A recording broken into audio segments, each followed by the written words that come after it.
Como vai, caros colegas? Sou o professor Sandro Jorge Januário, farmacêutico, mestre em pesquisas laboratoriais pelo Instituto Adolfo Lutz, membro da Comissão Assessora de Análises Clínicas e Toxicológicas do Conselho Regional de Farmácia do Estado de São Paulo, professor do Comitê de Educação Permanente do Conselho Regional de Farmácia do Estado de São Paulo. Hoje estou aqui para abordar um assunto muito importante, inclusive complexo em vários aspectos, que é a infecção pelo HIV.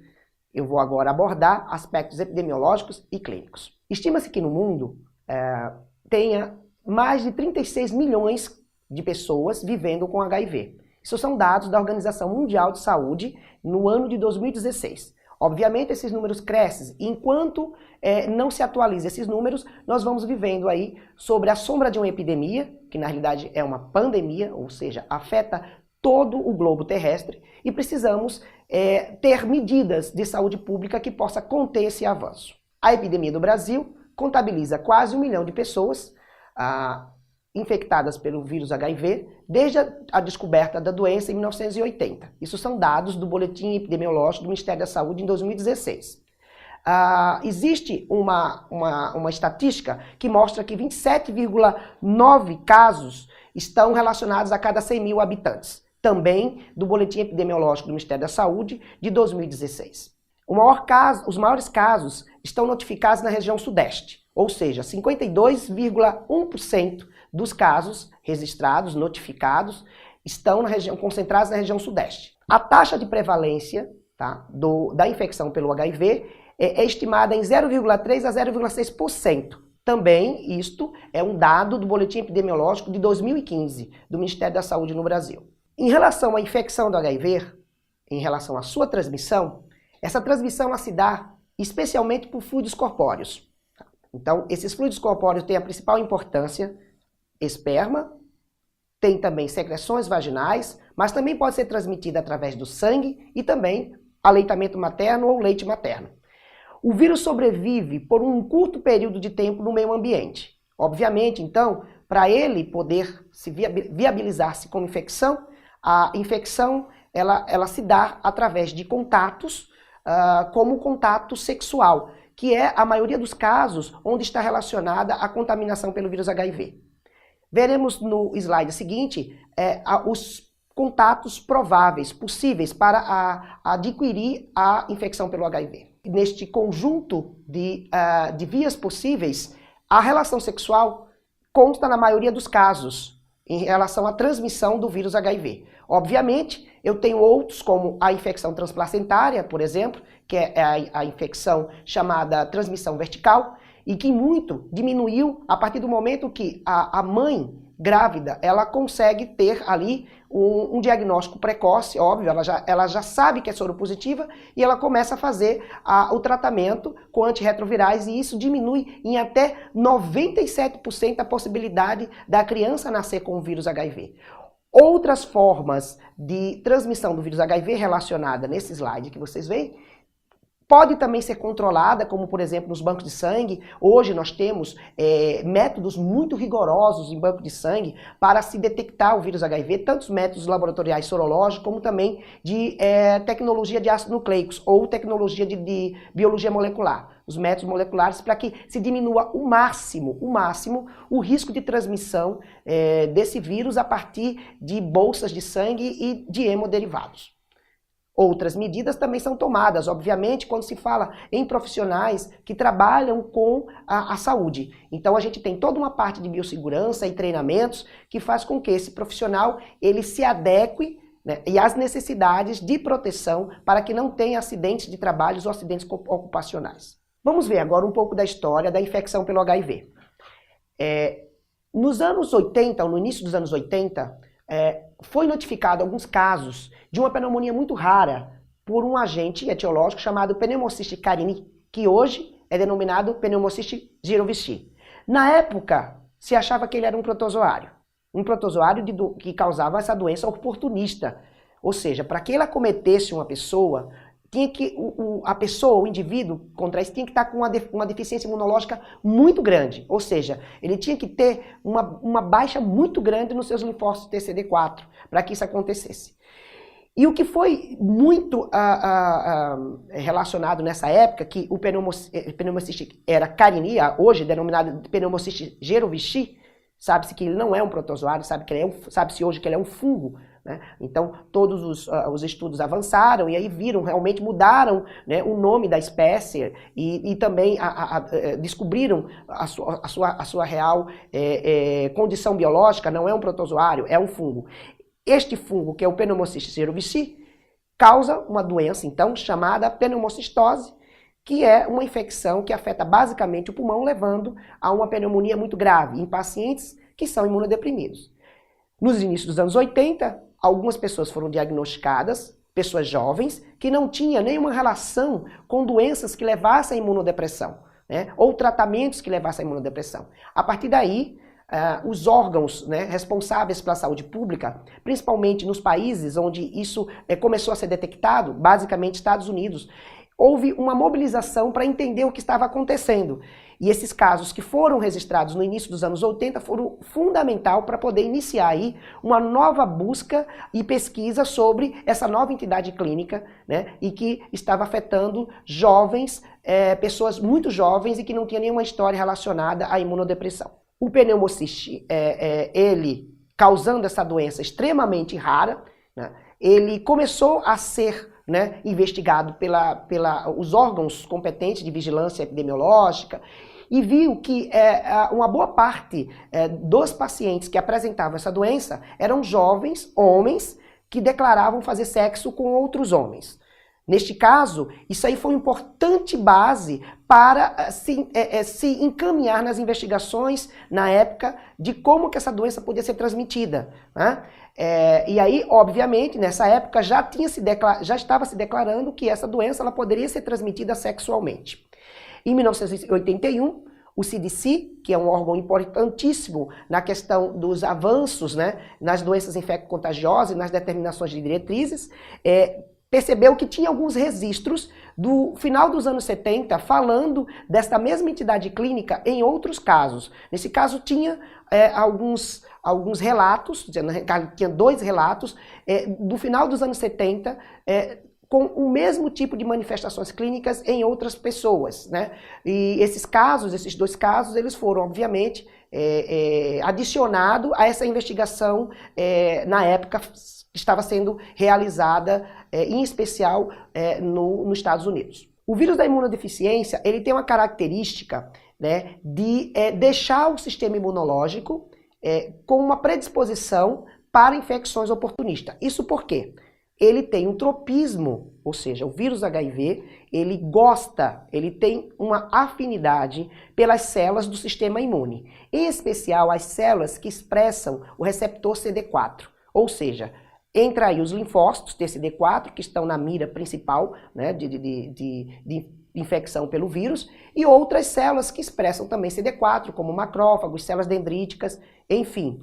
Todas as células que expressam CD4, em especial o linfócito TCD4, está passível de ser infectado pelo vírus HIV, porque ele encontra uma porta de entrada aí, tá? Então, entre 1967 e 1979, eu já tinha mencionado, houve, então, relatos de mais casos onde pacientes mais jovens, sem história de imunodeficiência por outras causas, eles contraíram doenças que não justificariam, né, pela idade e pela condição clínica. Em 1982, a causa da depressão das células TCD4 era... A descoberta disso foi o que fundamentou a pesquisa, né, desde o início e até hoje. Então, o paciente HIV positivo, ele tem uma depressão dessas células TCD4 porque o vírus ele penetra nessas células, ele parasita essas células e destrói essas células.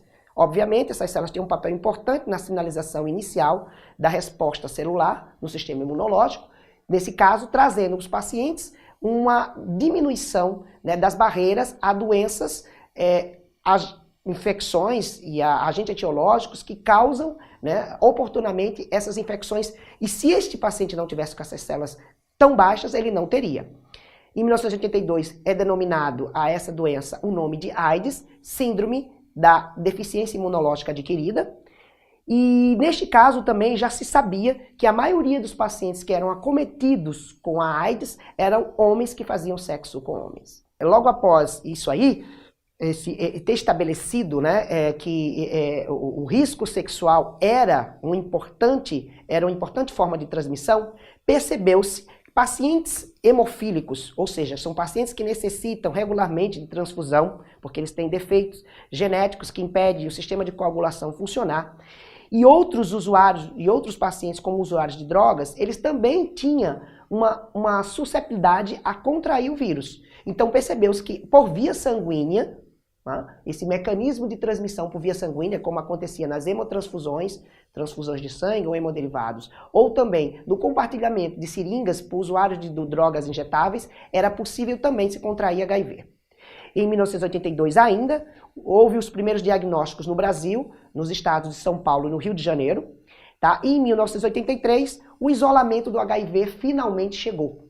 Porque até então, até início de 1983, né, ainda nos anos 80, não se sabia exatamente quem é que causava essa depressão de células TCD4 e este processo de intensa diminuição, né, das defesas humanas, do sistema imunológico e o aparecimento das infecções oportunistas. Existiam algumas teorias, mas nada comprovava. E então, em 1983, o isolamento do HIV. Em 1983, através de uma biópsia de um paciente que tinha a síndrome da deficiência imunológica adquirida, AIDS, feita em gânglio linfático, observou que existia lá nesses locais onde tem a presença de linfócitos, e dentro desses linfócitos a presença de uma estrutura viral, e que eles denominaram então vírus HIV. Na época, essa denominação não saiu como HIV.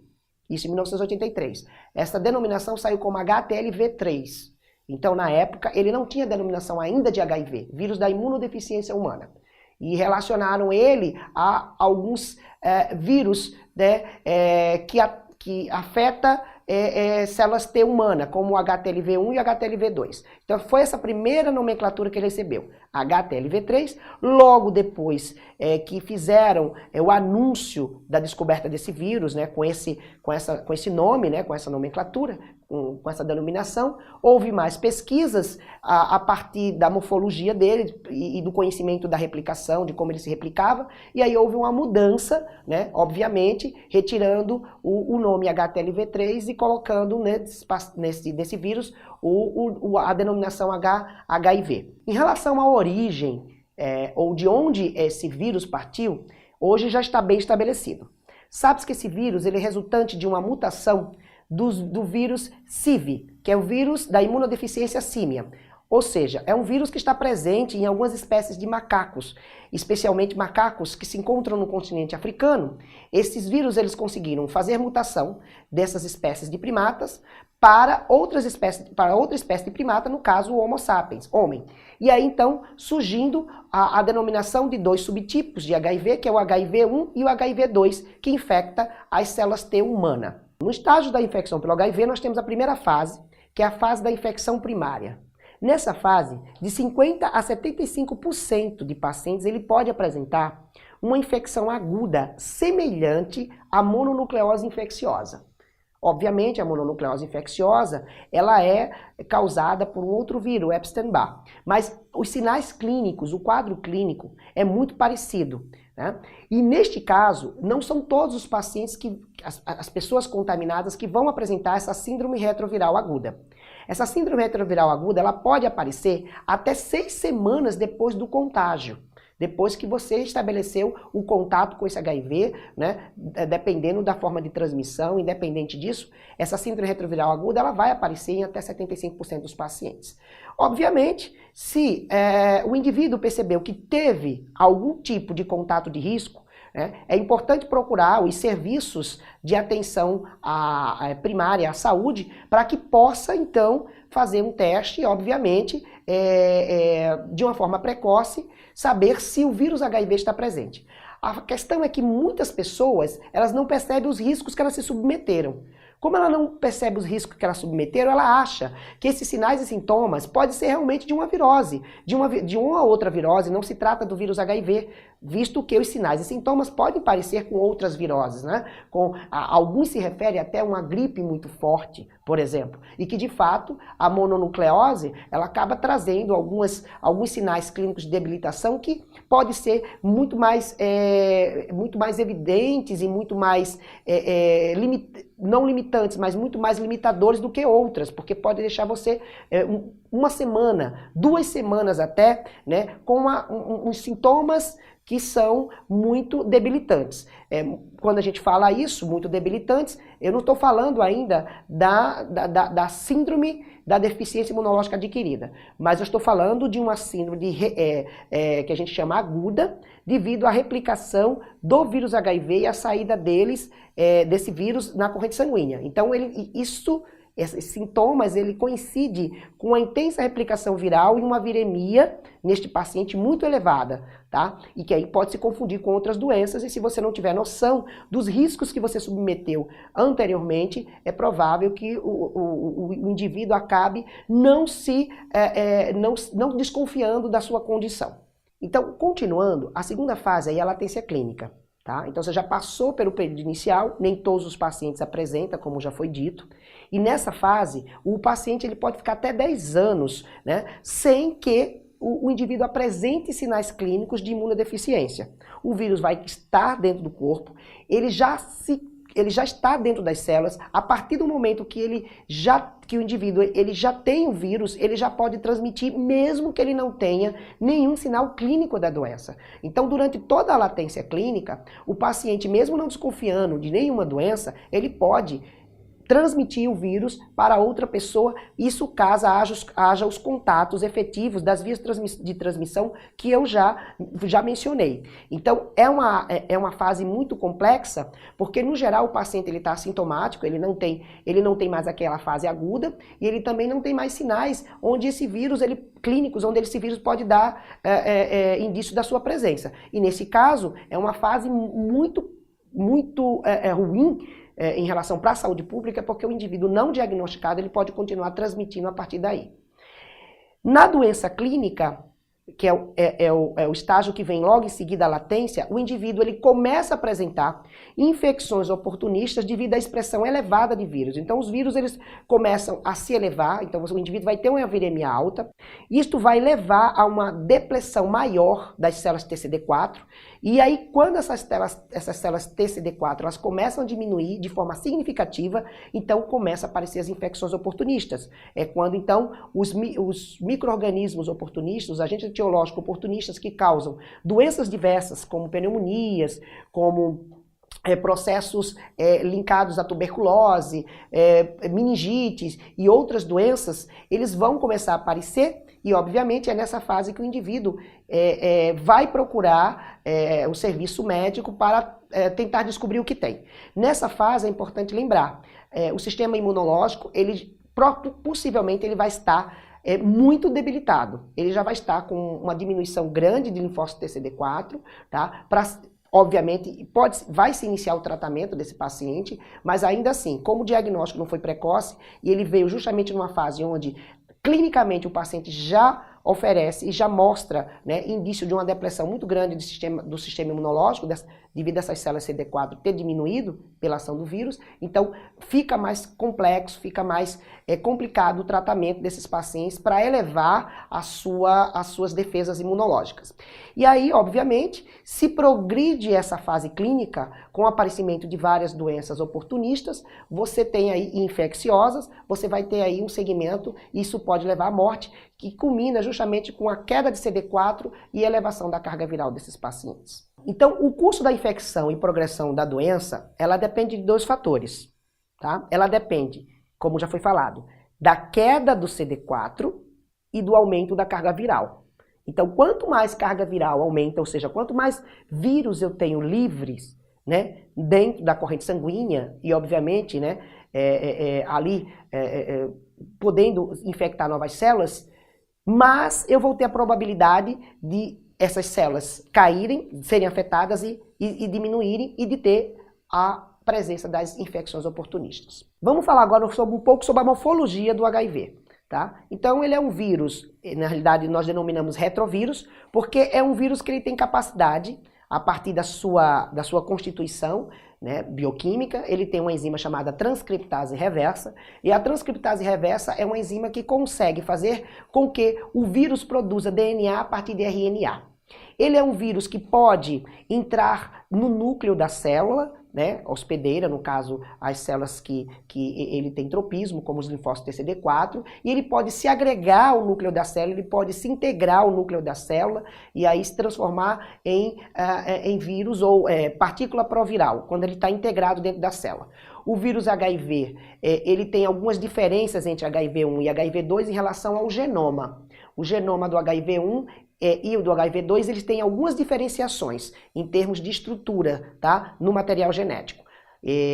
Obviamente que essas estruturas, né, que estão linkadas nessas diferenças, não são muitas, mas isto já são suficientes para diferenciar geneticamente, morfologicamente, quem é o HIV1 e quem é o HIV2, e isso pode ser visto em testes moleculares, onde você vai ter que fazer sequenciamento genético e identificar qual das espécies você está tratando ali. É importante falar que no Brasil, a presença, no Brasil e no mundo, a presença do HIV1 nas infecções, ela é uma realidade absoluta. O HIV2 ele está presente nas infecções que afetam indivíduos no continente africano, tá? Mas no Brasil e em outras partes do mundo predomina a infecção pelo HIV1. A replicação viral, ela tem aspectos diferentes para cada tipo de vírus.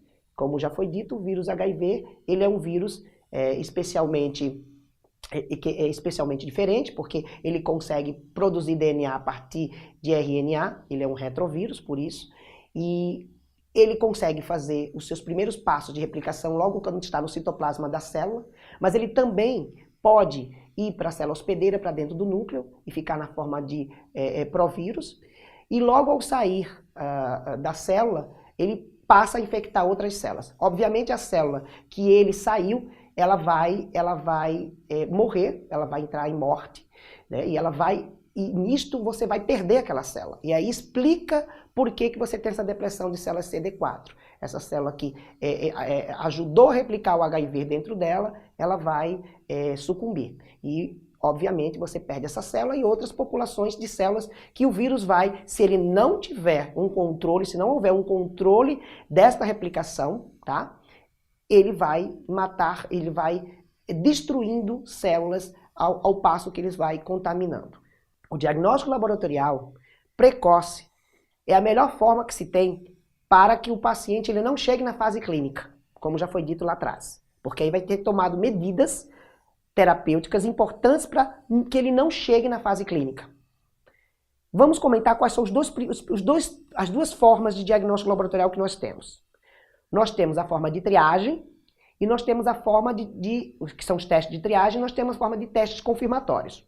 Os testes de triagem eu posso ter o chamado teste ou exame imunocromatográfico, tá? Que pode ser opcional.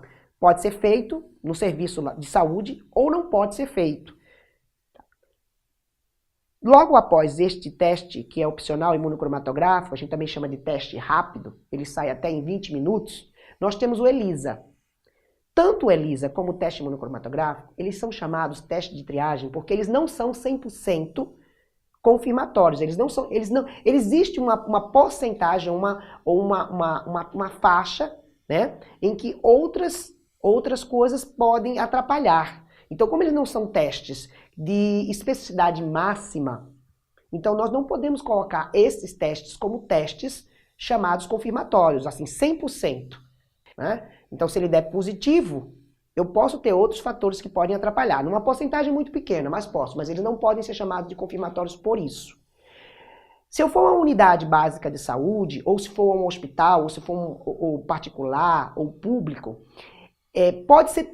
o paciente ele pode ter a opção de fazer o teste rápido. Porém, ele vai fazer o de ELISA do mesmo jeito.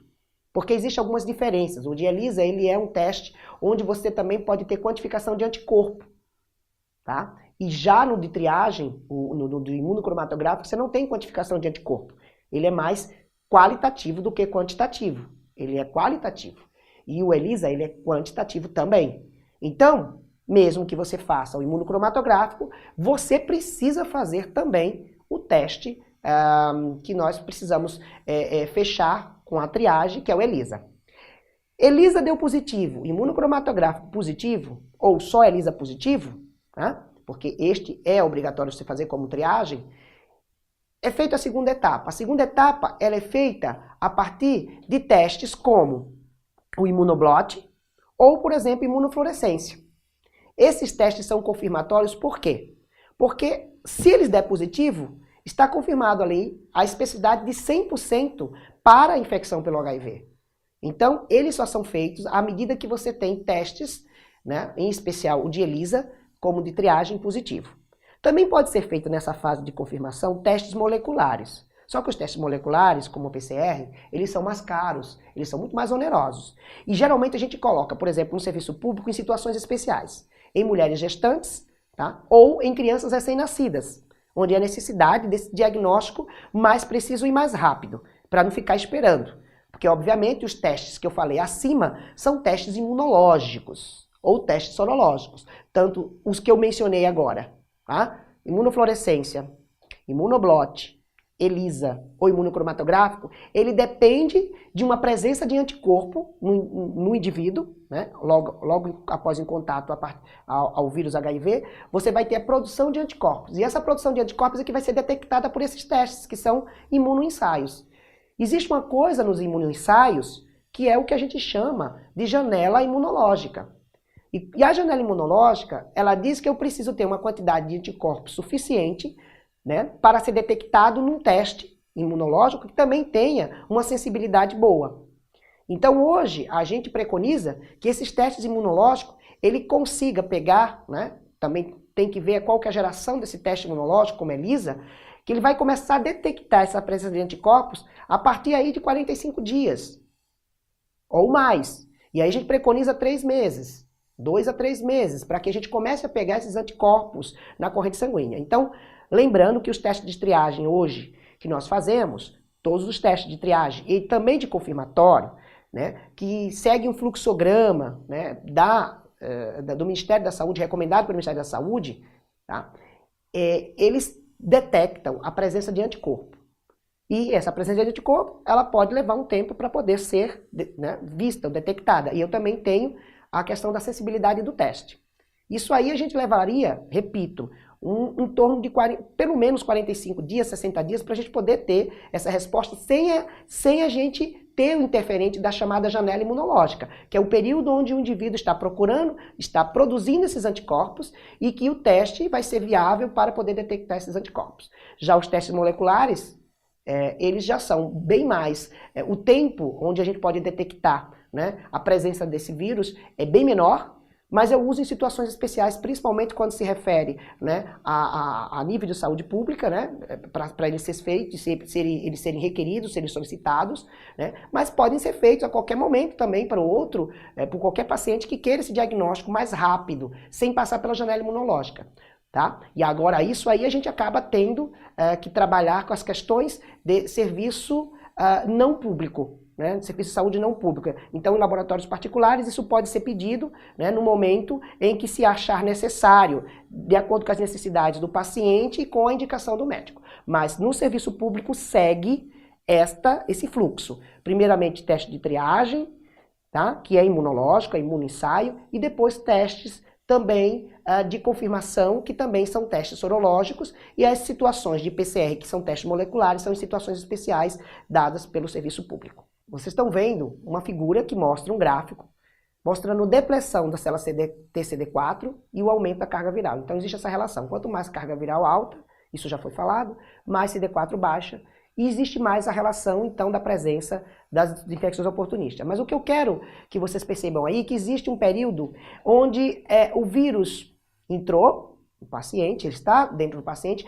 mas ele não está ainda produzindo uma resposta satisfatória num determinado tempo para a gente verificar em testes sorológicos. É a chamada janela imunológica. É o que a gente chama que o paciente ele está em janela imunológica, ele não fez ainda soroconversão. Então, os anticorpos anti-HIV, que nós produzimos ainda estão dando negativos porque eu não tenho ainda, nos testes, a confirmação.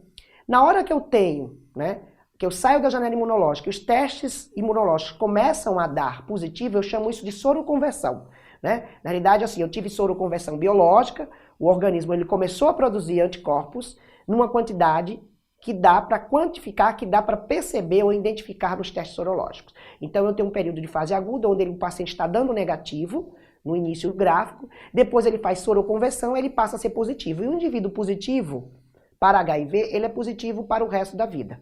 Então, mesmo que ele esteja sob tratamento, ele vai continuar sendo positivo, tá? Mesmo que a doença esteja sob controle, tá? E ainda assim, quando ele estiver usando o medicamento, e ainda assim, quando a carga viral dele não estiver tão alta pelo uso dos medicamentos que são usados hoje, ele ainda assim tem a possibilidade de transmitir o vírus HIV, caso as vias possíveis de transmissão, né, elas estejam livres ou você não tenha essa questão do cuidado da proteção. Tá? Ou em se proteger. Estou falando especialmente da questão da infecção transmitida por via sexual. Hoje, na terapia antirretroviral, né, nós temos alguns alvos terapêuticos e acho que é importante falar sobre isso, porque os alvos terapêuticos é justamente está relacionado ao ciclo de replicação do vírus. Então o vírus ele faz transcrição do RNA para o DNA, ótimo. Então nós temos medicamentos que impedem essa transcrição, impedindo a transcriptase reversa de funcionar. Então nós temos os chamados inibidores de transcriptase reversa. O vírus, ele se integra no DNA humano. A gente falou isso lá em replicação. Então, nós temos hoje medicamentos que são inibidores de uma enzima chamada integrase, que faz essa integração do DNA viral com o DNA humano. Nós temos também inibidores de protease. Esses inibidores de protease impedem que uma enzima, que o vírus também tem, ele consiga produzir as proteínas para esse vírus poder se completar, né, a sua morfologia e a sua funcionalidade. E além dessas classes que interrompem algumas fases do ciclo de replicação, nós também temos inibidores de fusão, que são medicamentos que agem pedindo que a célula, o vírion, que é a partícula viral do HIV, se conecte com a membrana plasmática da célula hospedeira, né, que são os inibidores de fusão, e nós temos também outros medicamentos mais novos, que são os antagonistas de receptores CCR5, e esses antagonistas de receptores CCR5 impedem também essa conexão do vírus com os correceptores para a entrada na célula hospedeira no linfócito TCD4. E existe uma estimativa que no mundo hoje 18,2 milhões em torno disso, isso que mostra os dados de 2016 pela Organização Mundial de Saúde, de pacientes utilizando os medicamentos antirretrovirais. E como já foi falado, esses medicamentos antirretrovirais é um conjunto, né, de medicamentos, na realidade no mínimo 3 princípios ativos, que denominamos popularmente de coquetel, que vão tentar diminuir a replicação do vírus HIV a partir de combinação de mecanismos de ação. Né? Então eles tentam, como foi falado anteriormente, inibir algumas partes importantes desse ciclo replicativo.